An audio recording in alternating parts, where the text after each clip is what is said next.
देश के विकास में असम का योगदान लगातार बढ़ रहा है। असम की अर्थव्यवस्था का आकार पिछले 10 सालों में बढ़कर दोगुना हो चुका है। असम में निवेश और व्यवसाय को और मजबूत करने के लिए असम सरकार ने फरवरी महीने में एडवांटेज असम 2.0 का आयोजन किया था, जिसमें 60 से अधिक देशों के राजदूत मिशन हेड शामिल हुए थे। असम के आर्थिक और औद्योगिक भविष्य की इसी गति को बरकरार रखते हुए गुवाहाटी के मनीराम देवान ट्रेड सेंटर में नॉर्थ ईस्ट साइनेज एग्जीबिशन 2.0 का आयोजन किया गया। इस एग्जीबिशन में बहुराष्ट्रीय कंपनियों के साथ साथ असम के विभिन्न साइनेज कंपनियों ने हिस्सा लिया। इस एग्जीबिशन का मुख्य उद्देश्य असम की साइनेज इंडस्ट्री को बढ़ावा देना, साथ ही असम के युवाओं के लिए रोजगार के नए आयाम खोलना है।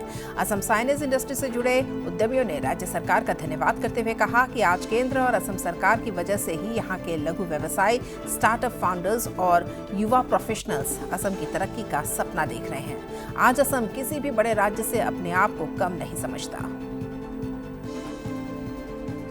ये सेकेंड एडिशन है। सेकेंड एडिशन में पहला एडिशन जो है बहुत ख़राब गया था, बहुत ख़राब एक्सपीरियंस था। बट सेकेंड एडिशन में इतना गैदरिंग है, प्लस जो बूस्टअप जो हमको दिख रहा है कि बहुत आदमी लोग एंटरप्रेन्योर होने का जो एक इच्छा है वो जो जग रहा है ना, वो एग्जीबिशन में आने से ही पता चल रहा है। और सबसे बड़ा बात यह है कि असम का पैसा असम में ही रहना चाहिए। और सबसे बड़ा बात मेरा ख्याल से बात ऐसा है कि जितना भी आदमी लोग को सर्विस नहीं मिलता है, जैसे एक चीज़ ख़राब हो गया बाहर से लाने में, वो ख़राब हो गया, फिर उसको रिपेयरिंग करने में बहुत तकलीफ होता है, तो इन हाउस में ही सब कुछ वो कर सकता है। बाहर से देख के आके हम लोग खुद डेवलप किया है कि असम में ही सब कुछ चीज़ इन हाउस बने और इन हाउस यहाँ पे लगे, तो असम का नाम और भी आगे बढ़ेगा। सीएम सर को मैं बहुत धन्यवाद बोलना चाहता हूँ कि सीएम सर ने इतना बड़ा बड़ा इंडस्ट्री को यहाँ पे लाया, सबको असम दिखाया है। सरकार से यही दरखास्त करूँगा कि जितना भी वेंडर्स है सबको जेड गोल्ड रजिस्ट्रेशन करे और उसको मार्च करे, रजिस्ट्रेशन की जरूरत है। हाँ, रजिस्ट्रेशन करे और उसको प्रोसेस करके प्रॉपरली एक वेंडर डाटा जो है प्रॉपरली बनाए कि उनको पता चले कि ये सारा जो वेंडर है, ये सारा एमएसएमईज अच्छा असम में है और अच्छा काम कर रहे हैं। कोई भी नया प्रोजेक्ट आए, फर्स्ट प्रेफरेंस वो लोग को मिले। बाहर से आदमी आने का दरकार फिर नहीं है।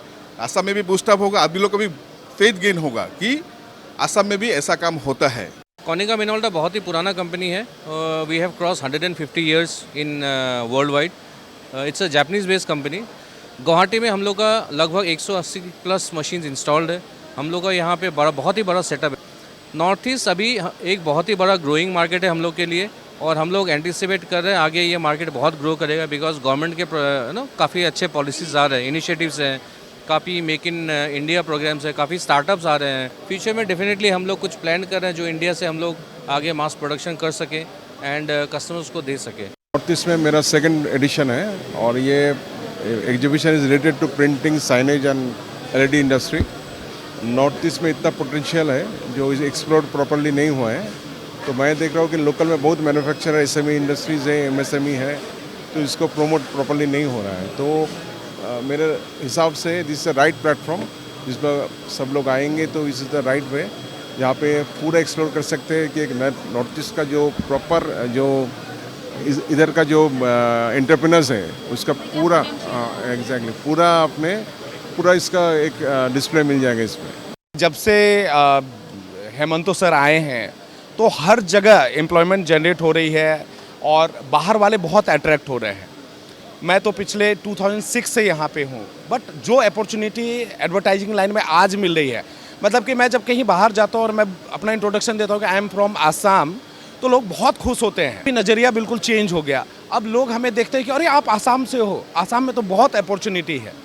तो इस तरह का एटमॉस्फेयर है कि अभी बहुत सारी कंपनी यहाँ आना चाहती है। मैं आपको ऑन एन एवरेज कहता हूँ कि हर महीने 5 से 6 कॉरपोरेट कंपनी आती है। आप अगर एवरेज में निकाल कर देखें ना, तो यहाँ पे इवेंट का काम ह्यूज बढ़ गया। बहुत अच्छा इवेंट होता है, बहुत बड़ी बड़ी कंपनी जाती है। तो प्रिंटिंग लाइन पहले 5 to 7% के ग्रोथ के हिसाब से चल रहा था, बट आफ्टर 2015-16 मैं कहता हूँ कि 25 to 30% के हिसाब से ग्रोथ है ईयरली के हिसाब से।